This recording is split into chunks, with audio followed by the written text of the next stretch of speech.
భారతదేశంలో బంగారం కొనుగోళ్లు, దిగుమతులు క్రమంగా తగ్గుముఖం పడుతున్నాయి. కేంద్ర ఆర్థిక మంత్రిత్వ శాఖ రాజ్యసభకు వెల్లడించిన గణాంకాల ప్రకారం 2021-22 ఆర్థిక సంవత్సరంతో పోలిస్తే 2025-26 నాటికి దేశంలోకి వచ్చే బంగారం దిగుమతులు ఏకంగా 17.23% క్షీణించాయి.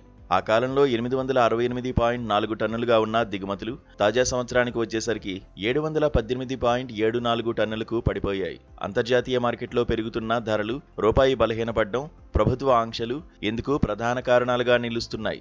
బంగారం దిగుమతులను నియంత్రించేందుకు కేంద్ర ప్రభుత్వం ఈ ఏడాది మే నెలలో దిగుమతి సుంకాన్ని 6% నుంచి ఏకంగా 15%కి పెంచింది. మరోవైపు పసిడి కొనుగోళ్లను తగ్గించాలని ప్రధానమంత్రి నరేంద్ర మోదీ స్వయంగా ప్రజలకు పిలుపునివ్వడం కూడా అమ్మకాలపై తీవ్ర ప్రభావం చూపింది. ప్రధానమంత్రి పిలుపుతో దేశవ్యాప్తంగా ఆభరణాల అమ్మకాలు దాదాపు 24% వరకు తగ్గినట్లు వ్యాపార వర్గాలు వెల్లడిస్తున్నాయి. ప్రస్తుత ఆర్థిక సంవత్సరంలో ఇప్పటివరకు దిగుమతులు 6 ఏళ్ల కనిష్ట స్థాయి అయిన 120 టన్నులకు మాత్రమే పరిమితం అయ్యాయి. పరిమాణం పరంగా బంగారం దిగుమతులు తగ్గినప్పటికీ దేశం చెల్లించాల్సిన దిగుమతి బిల్లు మాత్రం భారీగా పెరిగిపోవడం గమనార్హం. 2021-22లో దిగుమతి చేసుకున్న బంగారం కోసం 4,36,800 కోట్ల రూపాయలు వెచ్చించగా 2025-26 నాటికి తక్కువ పరిమాణంలో కొనుగోలు చేసినప్పటికీ ఏకంగా 6,88,320 కోట్ల రూపాయలు చెల్లించాల్సి వచ్చింది. అంటే దిగుమతులు తగ్గినా బిల్లు మాత్రం దాదాపు 57.58% ఎగిసిపడింది. 5 ఏళ్ల క్రితం ఔన్సు బంగారం ధర సుమారు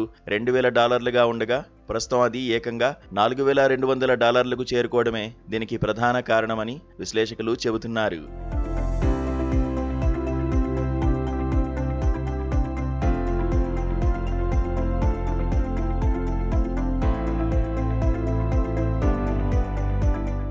ప్రస్తుతం దేశీయ మార్కెట్లో 10 గ్రాముల బంగారం ధర 1.40 లక్షల రూపాయల నుంచి 1.50 లక్షలుగా ఉంది.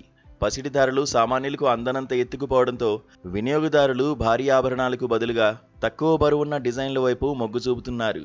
అంతేకాకుండా మార్కెట్లో ధరలు విపరీతంగా పెరగడంతో చాలామంది ప్రజలు తమ వద్ద ఉన్న పాత బంగారాన్ని విక్రయించేందుకు ఆసక్తి చూపుతున్నారు.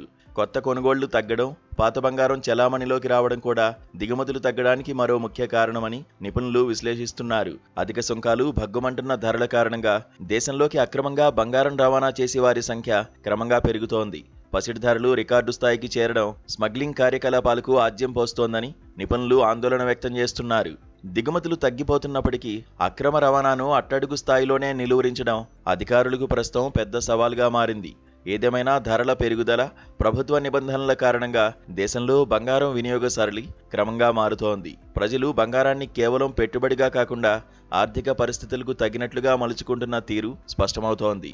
దిగుమతులు తగ్గినప్పటికీ ఆర్థికంపై పడుతున్న భారం మాత్రం తగ్గకపోవడం గమనార్హం. రాబోయే రోజుల్లో బంగారం మార్కెట్ ఏ విధంగా స్పందిస్తుందనేది వేచి చూడాలి.